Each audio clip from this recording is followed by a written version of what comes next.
Passons au deuxième point, l'argent.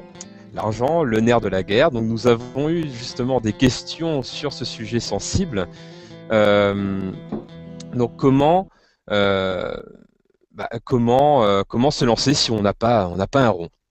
Donc je vais commencer tout d'abord par Harold. Comment tu te lancerais sans argent? Sans argent, je me lance pas.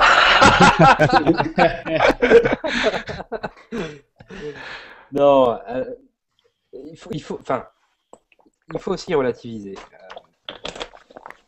Pourquoi je dis sans argent, je me lance pas. Puis c'est quoi de l'argent? Enfin, c'est quel montant? À un moment donné, une création d'entreprise, alors sauf sur des formats type auto-entrepreneur ou autre, où là, effectivement, on est vraiment sur de la création, on va dire, qui ne coûte rien, entre guillemets. À partir du moment où on veut monter une structure, à partir du moment où on veut monter une boîte, ça va coûter de l'argent. Ça va coûter de l'argent sur les formalités de création, ça va coûter de l'argent sur des obligations légales, enfin les experts comptables, ce type de choses. Donc, ne pas avoir un sou en poche, enfin déjà, ça ferme quand même un certain nombre de portes. Et puis, il y a un autre sujet qu'il ne faut pas oublier, c'est que créer une entreprise, c'est bien beau, mais à un moment donné, je veux dire, cette entreprise-ci, elle ne va pas nous payer tout de suite. Enfin, je ne sais pas où est-ce que... Après, ça dépend des secteurs d'activité. Si c'est une activité de service, ça peut être rémunérateur dès le départ, vu qu'il n'y a pas d'investissement en termes de machines, d'immobilier, etc. Ouais, mais rémunérateur à quel point? Parce que si tu veux, même avec une entreprise de service, à un moment donné, tes clients, il va falloir les démarcher, ça peut être des processus longs, ça peut... Enfin, je veux dire, il existe effectivement des types de sociétés où à un moment donné, tu vas arriver à pouvoir créer ton activité hyper rapidement. Et je suppose que ces secteurs-ci, enfin, voilà, c'est sûrement intéressant. Enfin, je pense à oui, à des sociétés de services, mais plus en dur. Enfin, ce qui va être lié peut-être au service à la personne, peut-être à des secteurs. Enfin, mais à un moment donné, les clients, ils tombent pas du ciel au démarrage, et même sur même sur une entreprise où entre guillemets, on va pouvoir les acquérir assez rapidement. Il y a quand même une période de montée en charge au départ qui fait que il faut manger quoi. Faut avoir un petit matelas de sécurité pendant ce Ouais, laps de temps où en fait on n'aura pas de rémunération et que exactement, l'entreprise ne rapportera pas. exactement, parce qu'au départ, au départ, c'est compliqué de se payer, hein, clairement. D'accord. Et toi, Nicolas, quelle expérience as-tu de se lancer sans argent? Est-ce que tu es d'accord avec Harold ou au contraire, toi, tu as pu te lancer sans un rond? Alors, on va dire que je me suis lancé sur une société où je n'avais pas vraiment de coûts, ou très très peu, des coûts assez faibles. Donc, vu que c'est l'industrie du numérique, donc ça c'est une opportunité assez énorme. Après, il faut pas se leurrer, c'est clair et net que il faut avoir de l'argent pour démarrer. D'une façon ou d'une autre. Comme le dit Harold, il faut vivre, il faut arriver à vivre. Et on peut se dire, donc voilà, par exemple, donc moi c'est le conseil justement que je donnerai là-dessus, c'est que, on va dire, voilà, je me donne un an pour arriver à vivre de mon activité. Ben, très bien. Si je me donne un an pour arriver à vivre de mon activité, ben, il faut que j'ai des réserves pour vivre pendant au moins 2 ans. Ce que je veux dire derrière ça, c'est que euh, entre ce qu'on espère et la réalité, il y aura forcément un gap. On a toujours tendance à voir les choses de façon plus optimiste que ce qui n'est. Donc il faut arriver à prévoir ça et justement prendre le temps. Moi je conseille justement de prendre le temps c'est ce que j'ai fait personnellement, de cumuler des fonds, regarder aussi des aides. Il y a des aides qui sont assez intéressantes. Je pense par exemple à des personnes qui sont fait licencier ou qui sont sorties de rupture conventionnelle avec l'aide ARS. Donc il y a des choses très très intéressantes qui peuvent aider sur ce point-là. Et donc vraiment prendre le temps de se faire un matelas qui soit conséquent pour arriver à tenir les premiers temps. Le truc qu'il faut voir aussi, c'est que, et ce qui est vraiment dommage, c'est qu'il y a beaucoup d'entreprises qui se lancent, qui commencent à se développer, qui galèrent, et juste au moment où ça allait partir, mais il n'y a plus d'argent. Et comme il n'y a plus d'argent, et ça ne peut pas se développer. Et ce qui est malheureux, c'est justement d'arriver à ce point de dire, voilà, j'aurais pu vivre de mon activité, j'aurais pu vivre de mon rêve d'entrepreneur, mais j'ai pas pu à cause d'une histoire de trésorerie. Et à mon avis, plus important encore que l'idée, plus important que tout le reste, c'est vraiment le fait de pouvoir assurer ses arrières pendant un certain laps de temps donné. Je pense que c'est vraiment la clé. J'ai fait d'ailleurs un sondage il y avait quelques temps sur mon blog, sur l'entrepreneuriat et sur les problèmes liés à l'entrepreneuriat. Et le problème numéro 1, la question numéro 1, c'était toujours cette question d'argent. Comment faire pour entreprendre sans argent? Bon, justement, on est là pour répondre et pour apporter nos solutions. Mais tout ça pour dire que c'est le point le plus épineux, quoi. Et en même temps, c'est un booster. C'est-à-dire que moi je vois le fait de voir mes finances qui commençaient à baisser de mois en mois la première année, je peux dire que je me suis bougé le cul, quoi, comme on dit, clairement, parce que il fallait que ça rentre. Donc c'est aussi le côté bâton et carotte. Et là, le coup de bâton, il marche bien. Mais est-ce qu'il n'y a pas une recette miracle, entre guillemets, par exemple, si je contextualise, je suis étudiant, donc j'ai un train de vie qui tourne autour des repas à base de pâtes, donc autant dire un budget assez limité, et que j'anticipe parce que j'aimerais créer mon entreprise, mais que je n'ai pas d'argent. Est-ce qu'il y a des possibilités d'une activité parallèle qu'on pourrait faire à côté des études ou à côté d'un emploi salarié, par exemple, qui permettrait de créer ce matelas de sécurité pour pouvoir se lancer? Tout est possible. Ouais, effectivement, c'est possible. C'est possible parce qu'aujourd'hui, il existe des statuts qui le permettent. Enfin, je vais revenir encore une fois dessus, mais le statut de l'auto-entrepreneur, à partir du moment, enfin, il faut vérifier son contrat de travail, par exemple, mais à partir du moment où on est salarié, on peut tout à fait devenir auto-entrepreneur en plus de son poste salarié et commencer à se créer son activité à côté. Alors par contre, effectivement, ça va quand même impliquer un certain nombre de choses qui vont être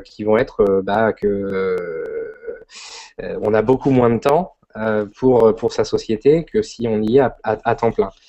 Et à partir du moment où on met moins de temps, les résultats aussi seront moindres. Mais néanmoins, ça permet de démarrer, faire un début d'activité et puis de se construire les atouts essentiels, enfin voilà, d'une belle création, un réseau, des premiers flux de trésorerie, et puis ça permet de mettre le pied à l'étrier.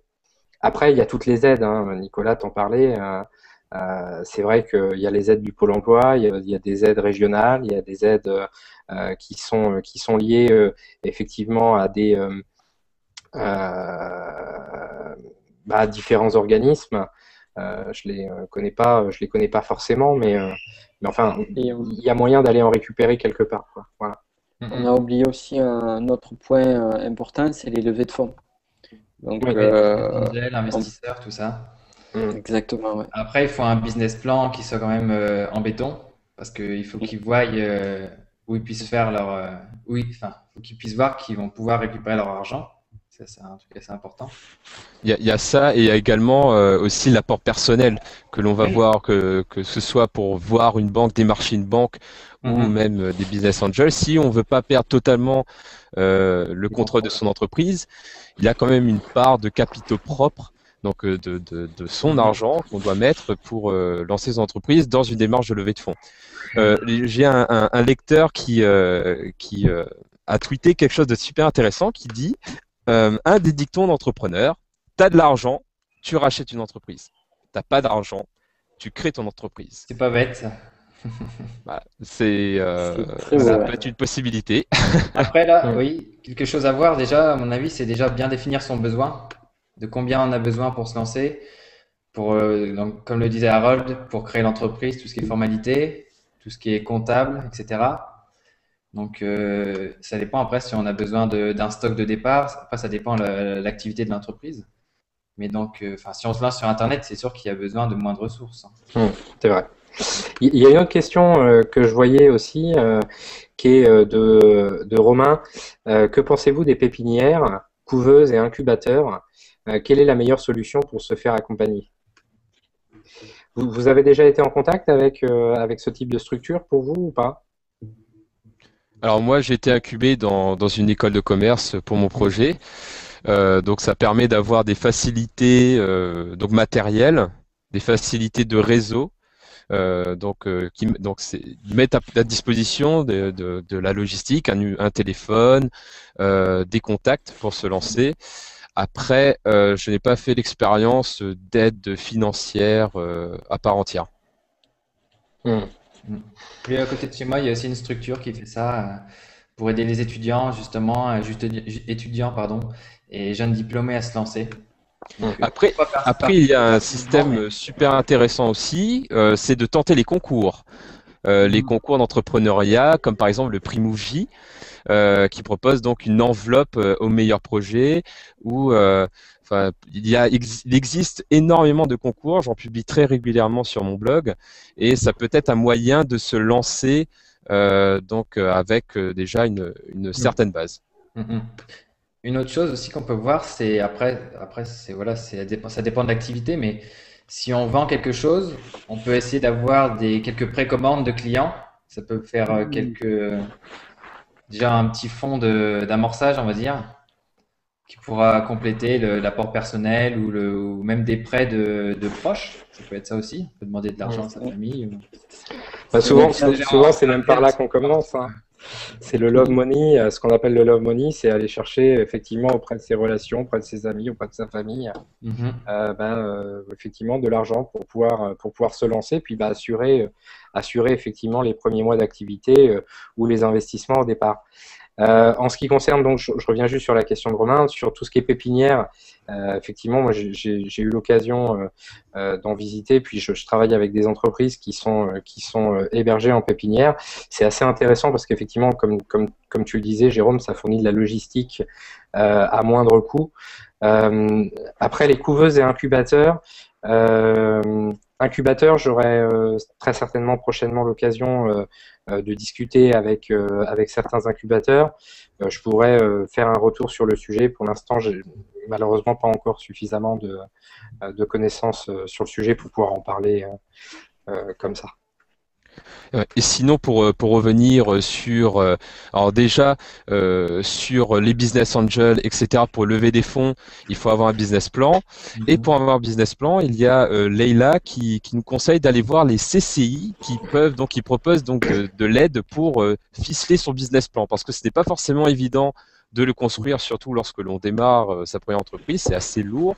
Et les CCI peuvent vous aider à construire ce dossier essentiel pour démarcher donc des banques, des business angels, donc ces personnes qui ont souvent des entrepreneurs qui ont réussi à vendre des entreprises et qui vont aider d'autres entrepreneurs à se lancer. Et aussi donc dossiers qui peuvent être utiles pour les concours. Comme le prix de Mouji, pour tenter donc de gagner une certaine enveloppe pour se lancer. Et Nicolas, qu'est-ce que tu pourrais rajouter par rapport à ça sur la question de l'argent notamment? On a fait un petit peu le tour des différentes façons de faire. J'aurais pas grand-chose à rajouter de plus, vraiment comme on disait tout à l'heure, il y a, pour reprendre le cas de l'étudiant, il y a mille et une façons d'arriver à financer son projet. Donc déjà, dans un premier temps, il y a le temps libre aussi. Commencer à travailler sur son projet sur le temps libre. C'est coûteux, mais ça peut être une première solution. Moi, les premières briques de ma société, j'ai commencé à les faire pendant mon temps libre, comme énormément de monde. On va dire la première étape pour vous expliquer un petit peu mon parcours, ça a été donc pendant mon temps libre, j'ai travaillé sur le développement de mon projet, sur la mise en place des premières briques. Et en même temps, pendant tout ce temps, j'ai commencé à me mettre un petit matelas de côté afin de pouvoir anticiper derrière et amorcer la création d'entreprise. On en revient aussi sur l'histoire des business angels, justement, et de l'intérêt ou des banques et de l'intérêt d'avoir un business plan. Ce qui est le business plan, c'est capital dans ce cas-là. Il faut qu'il soit blindé, mais quand je dis blindé, c'est vraiment au top du top. Et pour que ce business plan soit blindé, il faut déjà qu'il y ait des briques qui soient mises en place.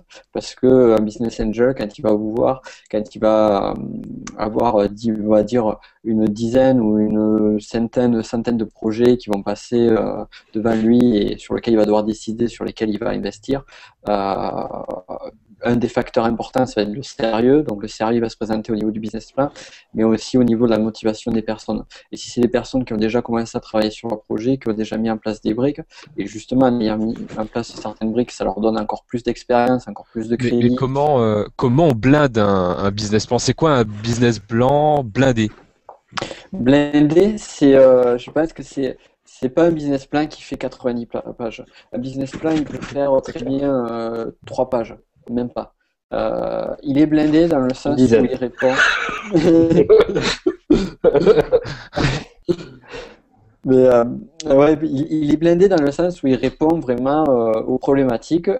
Quel est le marché? Quel est mon produit? Est-ce que mon produit répond aux besoins? Est-ce qu'il y a des personnes qui sont prêtes à payer?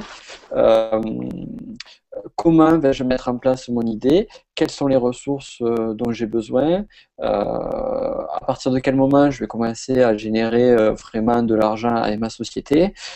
Qu'est-ce que je compte faire dans un avenir immédiat et un peu lointain avec ma société? Bon, bien évidemment, on en revient à l'idée du départ qui est que dans 5 ans, même pas, dans 2 ans, dans 1 an ou 2 ans, la réalité sera complètement différente du business plan, de ce qui a été évalué au niveau du business plan. Mais le fait de pouvoir se projeter, c'est déjà important et c'est rassurant pour les investisseurs. L'objectif de l'investisseur, c'est il met tant sur la table et il espère que dans 2 ans, 3 ans, il va pouvoir récupérer plus que sa mise. Et donc, à la personne qui souhaite démarcher Business Angel de pouvoir répondre à ces problématiques. Alors on a plusieurs réactions. Donc déjà, donc là on est en train de parler de levée de fonds, mais c'est vrai que faut peut-être contextualiser un business plan blindé, ok, mais on est dans une situation de crise, donc c'est encore plus difficile peut-être de débloquer ces fonds malgré le fait d'avoir un business plan blindé. Est-ce qu'il y a des petits trucs pour pouvoir débloquer des situations, surtout en moment de crise? Chercher les investisseurs chinois. Oui. Non, plus sérieusement, c'est vrai que c'est compliqué. Enfin, avec le, on a déjà parlé un petit peu du phénomène des pigeons la dernière fois. Ce qui est compliqué, c'est pas trop de lever les fonds. Ce qui est compliqué, c'est de pouvoir garantir à un investisseur que lorsqu'il va sortir, entre guillemets, il n'aura pas 60% de sa mise qui sera bouffée. Et ça c'est plus compliqué. Maintenant, bon. Je veux dire, les business angels, enfin, ils restent, même si c'est la crise, et je vais pas parler par rapport au projet de loi de finances, etc., parce que j'ai pas forcément tous les tenants et aboutissants, mais même avant ces événements-ci, le secteur des business angels restait un secteur qui fonctionne, et effectivement, quand il y a des bons filons, ils sont capables effectivement de pouvoir les remarquer, les voir à un certain moment, et que ce soit avec des business angels sur un premier tour de table, ou alors même avec des levées de fonds plus importantes, avec cette fois-ci du venture capital ou autre, il reste aujourd'hui des possibilités tout à fait sérieuses d'arriver à lever des fonds. Néanmoins, il y a quand même quelque chose qu'il faut savoir par rapport à tous ces systèmes-ci, c'est qu'une levée de fonds en phase initiale d'un projet, je suis désolé, mais moi, j'en connais pas. C'est-à-dire, je connais effectivement des business qui ont réussi à lever des fonds à partir du moment où ils avaient prouvé la viabilité économique de leur projet, à partir du moment où ils avaient l'ensemble des indicateurs, le churn, tout ça, enfin, sur du projet e-business, par exemple, hein. Mais effectivement, c'est pas au moment où on va créer sa boîte qu'on va réussir à lever des fonds. C'est plutôt au moment où on va avoir besoin de la développer fortement pour passer des caps, où là, effectivement, on va pouvoir trouver des fonds disponibles. Sinon, en tout cas, moi, je connais pas trop d'exemples de sociétés qui ont réussi à lever au démarrage, quoi. C'est-à-dire où, entre guillemets, l'entrepreneur, il est arrivé, il n'a pas mis grand-chose sur la table, et puis il y a un investisseur qui est arrivé et puis qui l'a financé à hauteur de X milliers d'euros. Après, il y a des possibilités de se faire entourer, donc peut-être de se faire accompagner d'autres associés.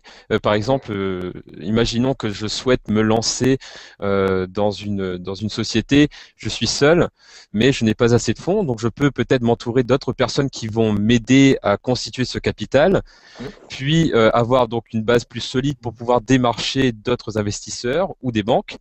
Et même faire appel, par exemple, aussi à des sociétés qui font du crowdfunding, donc comme par exemple KissKissBankBank ou FriendsClear, qui permettent aussi donc à d'autres personnes, donc des particuliers par exemple, de vous aider à vous lancer en prêtant donc des micro-prêts, comme le fait très bien aussi l'ADI, qui aide donc les entrepreneurs à se lancer donc dans des micro-entreprises qui font des micro-prêts, c'est-à-dire des prêts que les banques ne peuvent pas donner parce que les montants sont trop faibles, mais que ces institutions comme l'ADI, donc qui peuvent prêter à ces personnes-là ou à des systèmes de crowdfunding, donc où ce sont les particuliers qui prêtent directement à ces entrepreneurs pour se lancer. Si je peux juste, j'aimerais juste me permettre une petite remarque sur le sujet. Lorsqu'on est en phase de création, lorsqu'on est en phase de lancement, plus que trouver des fonds, ce qui est important, c'est d'arriver à trouver des clients. Enfin voilà, c'est un avis purement personnel. Justement, là, ça fait un super pont parce que on a encore deux autres sujets très importants à traiter. Mais juste pour conclure sur cette partie argent et business plan, deux petits trucs. Des sites existent pour vous aider à créer des business plans, comme Easy Dashboard par exemple, ou comme Leïla le dit, créemonbusinessplan.fr. Donc, ils peuvent vous aider à structurer votre business plan en plus des CCI pour vous accompagner. Mais entre deux autres réactions donc des lecteurs également à signaler, lorsque l'on part de zéro, comme le dit Johan, il faut être au bon moment, au bon endroit et agir. Donc ça rejoint également donc le fait de trouver des clients plutôt que de se préoccuper trop fortement de la recherche de fonds. Et sinon, cette même personne, donc Johan, relève que souvent l'argent donc est nécessaire pour se lancer, mais aussi pour se former. Et ça peut peut-être souvent coûter cher de se former si on souhaite donc obtenir une formation spécialisée plutôt que de partir comme un autodidacte et de s'auto-former entre guillemets.